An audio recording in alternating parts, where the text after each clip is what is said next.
É Lucas capítulo 13, versículo 18. Lucas 13, 18. Eu vou ler para vocês junto lá na parede. Jesus disse em seguida: como posso explicar o reino de Deus para vocês? Que ilustração posso utilizar? É como a semente que um homem planta no quintal. Ela cresce e se torna uma árvore imensa, com galhos grossos, e as aves fazem ninho ali. Ele deu outro exemplo, né? Como posso explicar o reino de Deus? É como o fermento que uma mulher usa para fazer pão. Depois, só espera a massa crescer. É isso aí. Eu vou ler para vocês na mensagem, ela fala assim, ó. Jesus disse em seguida, o que é muito parecido, né? Como posso explicar o reino de Deus para vocês? Que ilustração posso utilizar? É como a semente que um homem planta no quintal, ela cresce e se torna uma árvore imensa. Você estava na mensagem, Lelo? Ah, tá igualzinho, pô. Estamos em casa. Não, tá bom. Estamos em casa. Hoje eu queria contar essa história para vocês. A história do reino de Deus, sob a interpretação do Filho de Deus, Jesus Cristo. E uma coisa que ficou na minha cabeça foi essa pergunta de Jesus: como é que eu posso explicar para vocês o que é o reino de Deus? É o Filho de Deus tentando explicar para as pessoas como é que o reino de Deus é, como ele funciona, como ele se manifesta.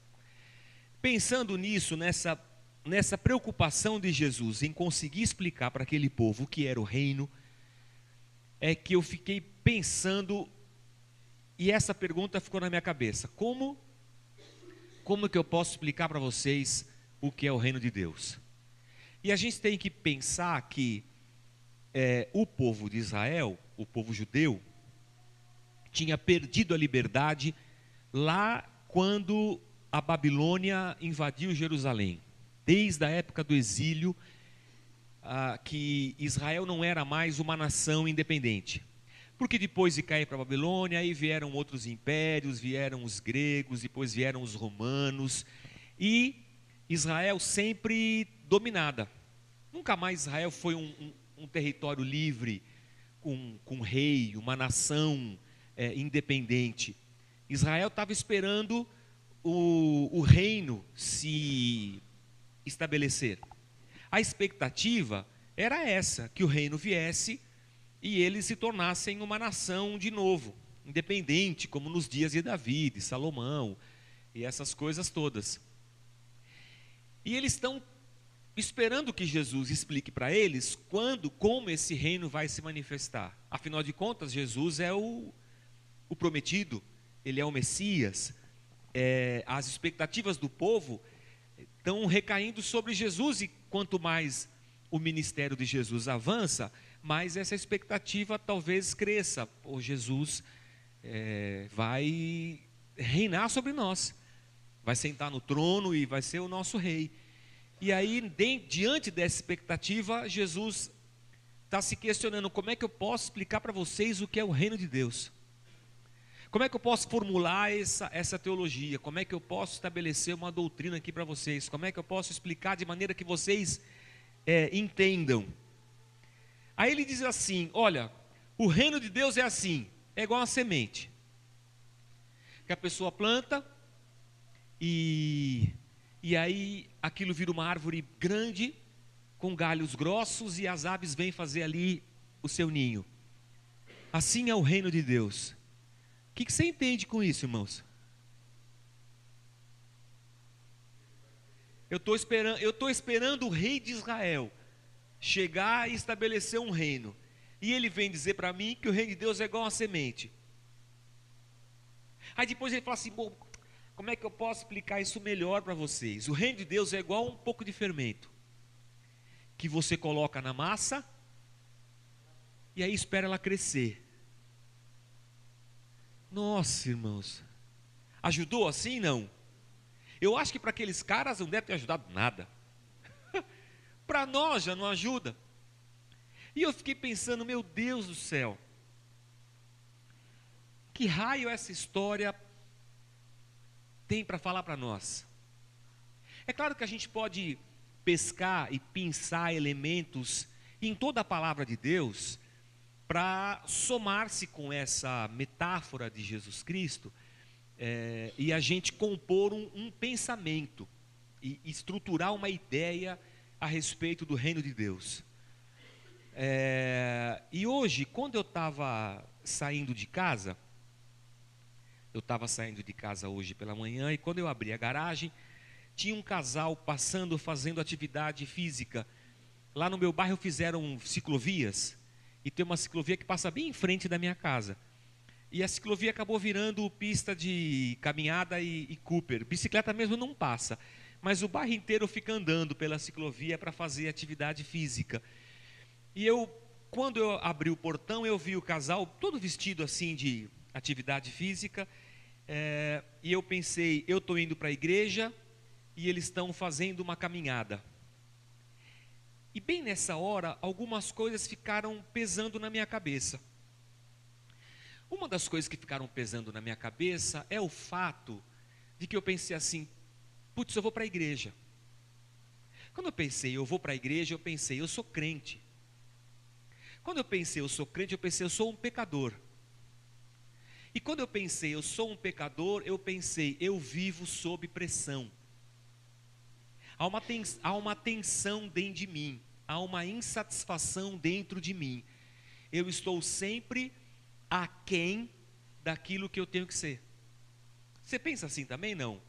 Por exemplo, eu preciso orar mais. Alguém precisa orar mais? Eu preciso ler mais a Bíblia. Eu preciso ler mais a Bíblia? Eu preciso me envolver com a igreja, fazer alguma coisa, trabalhar.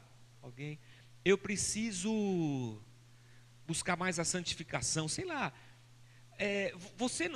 Você percebe que a gente está sempre com um olhar negativo a respeito de nós mesmos? E que isso é uma tensão dentro da gente? Uma tensão porque o pecado é alguma coisa que suga a gente para baixo e a gente está sempre lutando contra ele e a gente quer sempre melhorar. Tudo isso passou pela minha cabeça enquanto eu abri o cadeado. Por que isso passou pela minha cabeça? Porque o casal que estava do outro lado da rua, eu fiquei pensando, eu acho que eles não têm essa preocupação. Porque se eu não sou crente, eu não estou preocupado em lutar contra o pecado assim, em orar mais, em ler mais a Bíblia, em ir mais à igreja, em frequentar mais a igreja. Quando eu era católico, eu não pensava em ir mais à igreja. Aliás, eu nem queria ir à igreja. Aliás, eu não ia. A gente não ia à igreja, a gente só ia à igreja em casamento. Casamento, batizado. E ainda assim, irmãos, tinha os casamentos que a gente dava um nó e não ia para a cerimônia religiosa, ia direto para a festa. Meu pai fazia assim, nós ia direto para a festa. Então eu fiquei pensando, caçamba, enquanto eu estou me diminuindo, pensando mal de mim, assim, nesse sentido, poxa, eu preciso orar mais, eu preciso ler mais a Bíblia, eu preciso ir mais à igreja. Aquele casal lá do outro lado da rua está feliz da vida, caminhando, fazendo atividade física, e eu vou para a igreja. E quando eu vou para a igreja, particularmente aqui na Casa da Rocha, eu vou lá na igreja e o pastor vai sempre escorraçar a gente. Ele vai falar que a gente é pecador, ele vai falar que a gente... aqui é meio assim, né, irmão? Você nunca sai daqui com uma palavra de ânimo. Você sempre sai daqui assim, putz, eu sou uma tranqueira mesmo, eu preciso melhorar minha vida, eu preciso largar o pecado. É verdade ou não é, irmãos? É verdade. Você não sai daqui assim, vá para uma semana de vitórias, aleluia, receba. Não. A gente sai sempre daqui desanimado assim. Putz, eu te falar. Porque o evangelho sempre produz em nós um pouco essa tensão dessa carne contra a gente. E isso me fez pensar muito de casa até aqui, de casa até aqui. Fiquei reformulando um monte de coisa na minha cabeça. Só porque eu vi aquele casal andando na ciclovia do outro lado da rua.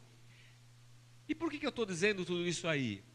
Porque na minha cabeça, uma estrutura estava montada a respeito da semente, do semeador, e do fermento e da massa. E eu fiquei pensando, será que tudo isso que eu construí era realmente o que Jesus queria falar? Veja só, vou falar do semeador que plantou a semente. O reino de Deus é igual a semente. Beleza. Mas a gente precisa regar, preparar a terra, tirar as ervas daninhas, que é o pecado. A gente tem que não sei o que, a gente tem... Está vendo que é a gente que tem que fazer alguma coisa para essa semente poder funcionar? Afofar a terra, botar esterco e etc, etc, etc. Era tudo isso que eu falaria, obviamente em tópicos mais lentos e um monte de coisa assim. Mas jogaria o peso da responsabilidade sobre mim e sobre você. E a gente ia sair daqui o quê? Desanimado. Desanimado. Mas vendo aquele casal tão animado de tênis e shortinho na pista,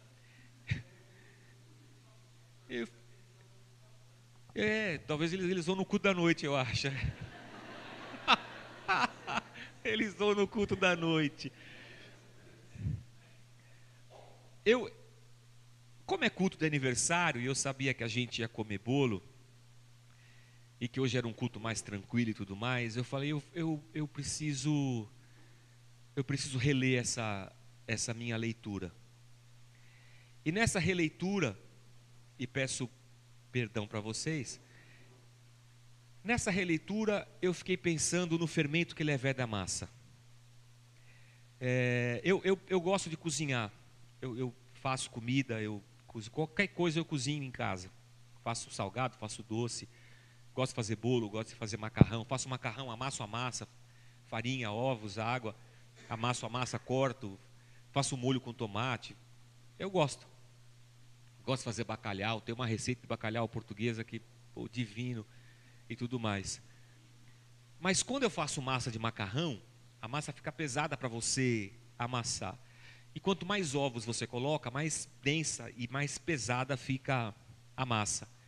Quanto menos ovos, mais leve fica a massa. E aí para amassar é difícil.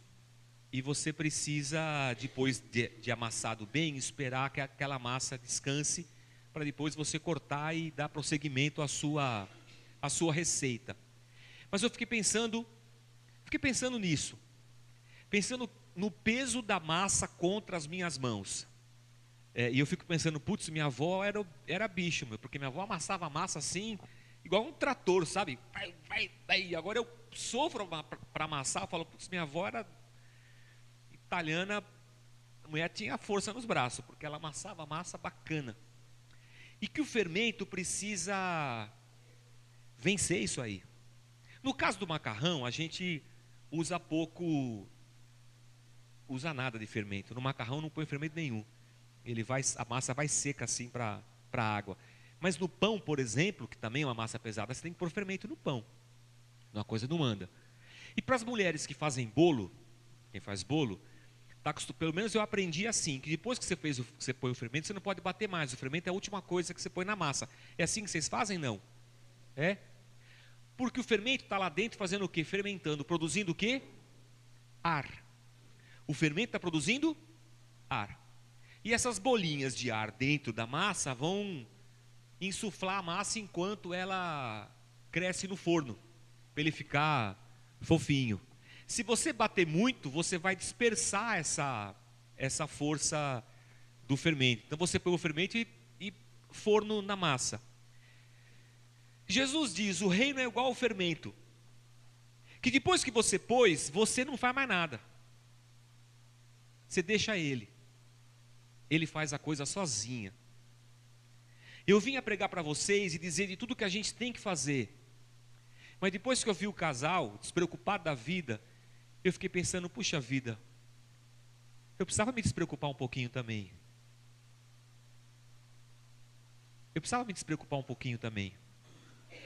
Isso aqui deve querer dizer para mim alguma coisa que eu preciso entender. Se Jesus estava preocupado em como explicar, eu estou muito preocupado em como entender. E aí eu fiquei pensando no diacho daquela massa pesada e aquele fermento lá dentro empurrando a massa, tornando aquela massa mais leve, sabe? Mais leve. E eu fiquei pensando que às vezes eu transformo a minha vida em cada vez uma massa mais pesada. E que a vida tem sido para nós uma massa pesada. Tudo para nós é um peso. Não é, irmãos? Manter o casamento é um peso. É um peso, Miriam? É um peso. Manter o casamento é um peso. É difícil. Ah. Depois você conversa com ela em casa, Marcão. Agora não vai dar tempo. Manter o casamento não é um peso, Denilson? É que vocês são casadinhos de novo. Vocês são novinhos. 5 anos é bom. Não, eu vou dizer que é um peso assim. Não é que é um peso. É que demanda esforço, demanda interação, conversa, dedicação, envolve família, cunhado, sogro, sogra. E às vezes, eu quero que vocês me entendam com liberdade, às vezes esse processo todo se torna pesado. Eu não vou perguntar isso, eu vou perguntar, mas para ninguém responder, para ninguém levantar a mão, porque eu não quero problemas aqui para a Regina na reunião de casais. Mas você concorda só no interior. Às vezes essa coisa toda se torna pesada para a gente. A gente se sente cansado. A gente se sente desgastado. A gente às vezes olha para essa estrutura toda e a gente queria que ela ganhasse um gás novo. Sabe um gás novo? E a gente às vezes não acha esse gás novo. E a gente fica procurando na gente mesmo onde é que está esse gás.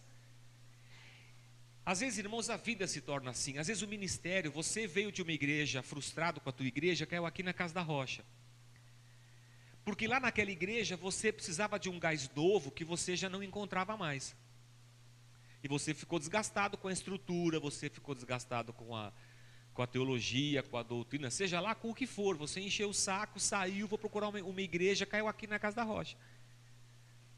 E talvez aqui dentro ainda você esteja atrás desse gás novo para o seu ministério, para a sua vocação. Talvez aqui dentro mesmo você ainda não tenha conseguido ter a mesma alegria que você tinha outrora. Gostou dessa palavra? Outrora? Antigamente.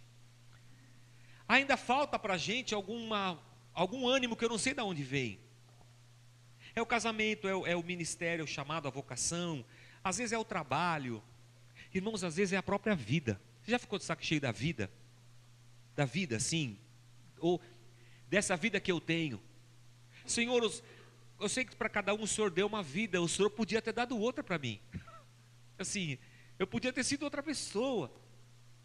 Uma vez eu falei isso para a Cláudia. Puxa, eu queria tanto ser uma pessoa melhor. Ela começou a rir. Ela falou, você e o mundo inteiro, né? Queria ser uma pessoa diferente, mas... Então assim, eu fiquei pensando em como às vezes tudo se transforma num peso para nós. E associado a todo esse peso da vida, a gente ainda tem o peso de ir na igreja e ouvir o pastor descer o reino na gente, que a gente é pecador, que a gente precisa lutar contra o pecado, que a gente tem que vencer a carne, que a gente tem que andar em santidade, que a gente tem que servir a Deus com alegria, que a gente tem que vir à igreja, que a gente tem que fazer a escola dominical, que a gente tem que ler a Bíblia todo dia, que a gente tem que parar de ver novela, que a gente tem que... Ô irmãos, é muito peso para uma massa só. Não há fermento que vença isso. Não há fermento capaz de insuflar, de soprar. Mas Jesus está dizendo que o reino de Deus é isso. Que o reino de Deus é um fermento capaz de entrar na massa pesada que é a nossa existência e ainda assim soprar dentro dela de tal maneira que vença o peso do nosso dia a dia. Então eu estou pensando que se o reino de Deus é a expectativa de que alguma coisa aconteça nessa caminhada, a primeira coisa que Jesus está dizendo é que essa força, ela não é uma força que vem do governo para o ser humano, que vem da estrutura política para o ser humano, não é uma estrutura que vem da economia para o ser humano, ela é uma força que vem de Deus, de dentro do ser humano para fora. Porque, irmãos, veja bem, deixa eu ver aqui, Marcão, você é uma pessoa mais vintage, mais vintage do que eu. Eu sou vintage, você já é old school. Você viveu na ditadura, não viveu? Viveu. Você trabalhou na ditadura. Você casou na ditadura. Não, você casou, pô. Que ano vocês casaram? 85. Casou na ditadura. Eu me formei no ensino médio em 85.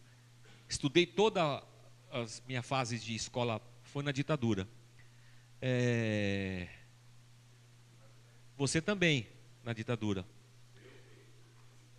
Você viveu na ditadura, trabalhou na ditadura, estudou na ditadura. Você vai querer dizer que você é mais novo que eu e o Marcão. Então, eu sou mais novo que você, pô. Não, casar não. Você casou agora há pouco tempo com a Miriam. Então, eu sei. Você trabalhou no governo do PMDB, José Sarney. Você trabalhou no governo do PSDB, Fernando Henrique Cardoso. Trabalhou. Você trabalhou no governo do PT, Lula. Você está trabalhando aí faz tempo. Ditadura, PMDB, PSDB, tudo que esse país passou, você passou. E está vivo até agora. Legal, hein, Marcão? Se a tua expectativa fosse externa à sua pessoa, talvez você dissesse para mim, pastor, eu já vi ditadura, eu já vi esquerda, eu já vi direita, eu já vi centro-esquerda. Eu vou dizer que nenhuma dessas coisas mudou, tirou de mim o peso da vida. Não tirou. Pode ter tornado a economia um pouco mais fácil, menos fácil, mais difícil, mas não tirou o peso da vida de cima dos meus ombros. O que quer dizer que Jesus está dizendo assim, que a questão do reino de Deus,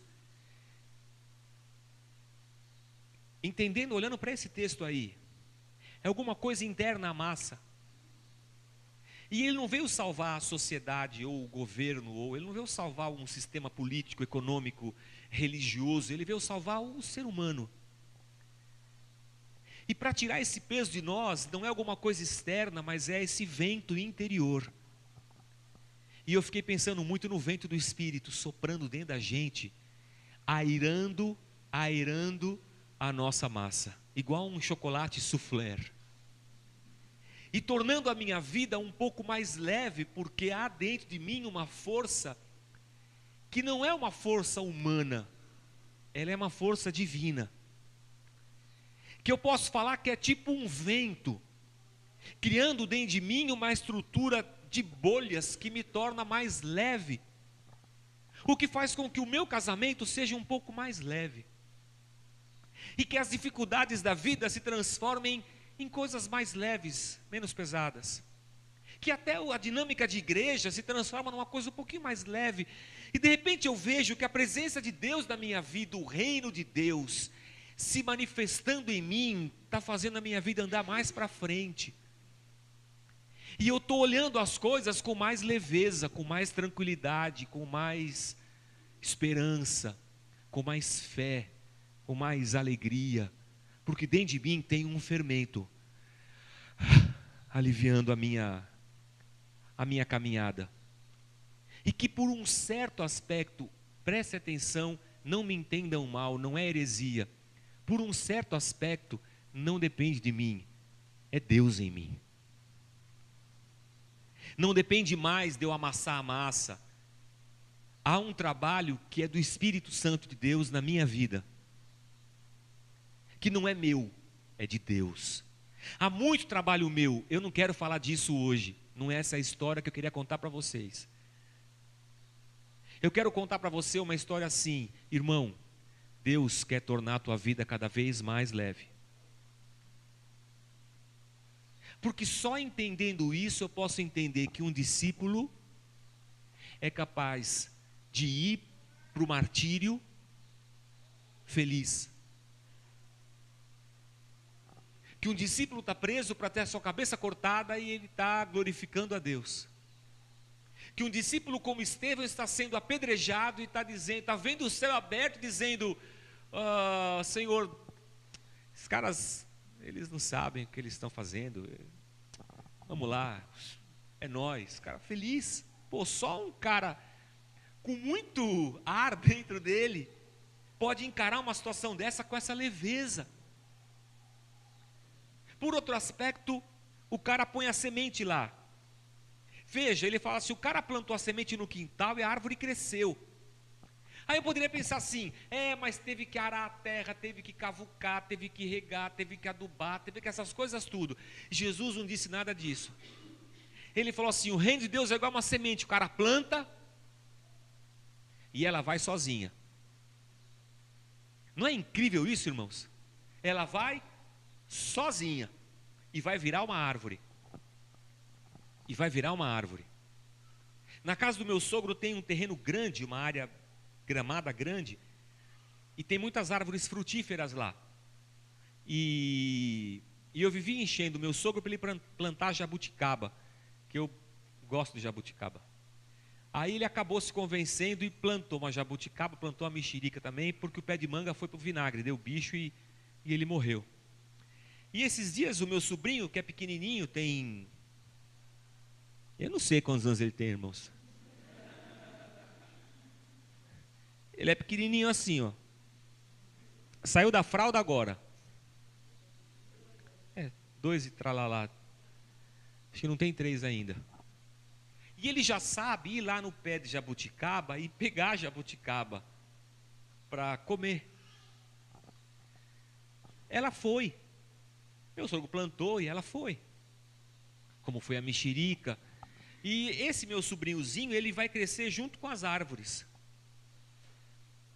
E na cabeça dele está sabendo que está crescendo. Por que está crescendo? Porque está crescendo. Porque esse é o processo natural que Deus colocou na criação. Que há naquela semente pequenininha, que eu acho isso a coisa mais louca da terra, o poder de estourar-se a si mesmo, porque a semente se estoura. Quem fez a experiência do feijão no algodãozinho, no copinho de plástico na escola, e todo mundo aqui deve ter feito essa experiência, o feijãozinho explode, e um galinho vai nascendo do feijão, e quando você vê, o feijãozinho está crescendo lá no seu potinho. A semente explode, e ela encontra força para romper a terra. Não é incrível isso, irmãos? Ela vai rompendo a terra, ela vai rompendo a terra, ela vai rompendo a terra, até que ela bota a cabeça para fora, parece que dá uma respirada e vamos. E com a mesma força que ela vai subindo, ela vai também se aprofundando, criando raízes, até que aquilo vira um tronco. Você fala, meu Deus, da onde vem tanta força? E as aves vão lá e se refugiam. Venceu todas as impossibilidades. Venceu a força da terra que estava sobre ela. E explodiu, eclodiu, saiu. Cara, é incrível isso. E tem dias que eu preciso de uma força que eu não tenho. Às vezes eu olho para a minha vida e falo, putz, eu não tenho mais. Eu não tenho mais saco, eu não tenho mais disposição, eu não tenho mais vontade. Eu não tenho mais a mesma força que eu tinha, eu não tenho mais a mesma fé que eu tinha. Quando você estava na outra igreja, você trabalhava muito. Agora que você veio para cá, você não faz metade do que você fazia lá. E você está cansado. Estou cansado de igreja, estou cansado desse mecanismo todo. E a gente não faz. Não é engraçado isso, irmãos? Eu não sei se isso é só problema da idade que a gente já está. A gente já está... Quando antigamente lá na outra igreja eu era mais novo, agora eu já sou mais velho, então eu já não tenho mais a mesma disposição. Mas Jesus fala assim, que o reino de Deus é como uma semente que tem força, que pode, que consegue empurrar, que consegue vencer as adversidades. e que vai além dos nossos esforços e tentativas. Eu não quero dizer que a gente pode não fazer nada. Não, não é isso. O que eu quero dizer é que em muitas circunstâncias da nossa vida, acho que em todas elas, nós precisamos desse Espírito Santo soprando dentro da gente. Que nós precisamos sim da graça de um Deus capaz de nos fortalecer nos momentos em que nós não temos mais de onde tirar força, esperança, alegria ou fé. Jesus está olhando para aquele povo pobre, um povo acharcado por nações dominantes desde a Babilônia. Um povo que não via em si condição nenhuma de estabelecer como nação de novo. E muito mais do que isso, de um ser humano que não consegue vencer o pecado. Que não consegue. De um ser humano que não consegue se aproximar de Deus, porque não tem em si condições para isso. A não ser que uma força externa, que não é dele, invada-o e o faça ir adiante. E eu vim aqui essa manhã dizer para você que Deus está e vai continuar fazendo isso na sua vida. E que talvez a única coisa que a gente tenha que fazer é dizer assim: Senhor, obrigado, e continua me ajudando. Eu digo isso porque nós começamos a igreja, a gente está celebrando o aniversário da igreja, a gente começou a igreja assim também. Vamos lá. Vamos fazer. Vamos começando. Deus vai fazendo. Tem dia que a gente cansa mesmo. Tem dia que a gente não quer mais, tem dia mesmo. Tem dia que a gente não quer sair da cama, é verdade. Tem dia que a gente não quer deitar, também é verdade. Tem dia que dói tudo, tem mesmo. Dias que não dói eu já não tenho mais. Preciso fazer mais exercício igual o Gilson. Mas o que eu quero dizer para você é que Deus vai te ajudar, irmão. Você precisa crer nisso. Junto com o agradecimento, eu preciso falar assim: Senhor, me ajuda, porque eu estou cansado. Mas me ajuda. Sopra aí dentro. Torna a massa da minha vida um pouco mais leve. E me faz um pouco mais forte para eu conseguir vencer essa terra que a vida jogou em cima de mim, para eu conseguir ver o sol de novo e andar na direção dele, até que eu seja uma árvore robusta. Porque eu ainda tenho que acabar de criar meus filhos, eu ainda quero ver meus netos, e eu tenho muita lenha para queimar para te servir ainda. Então eu preciso que o Senhor me fortaleça.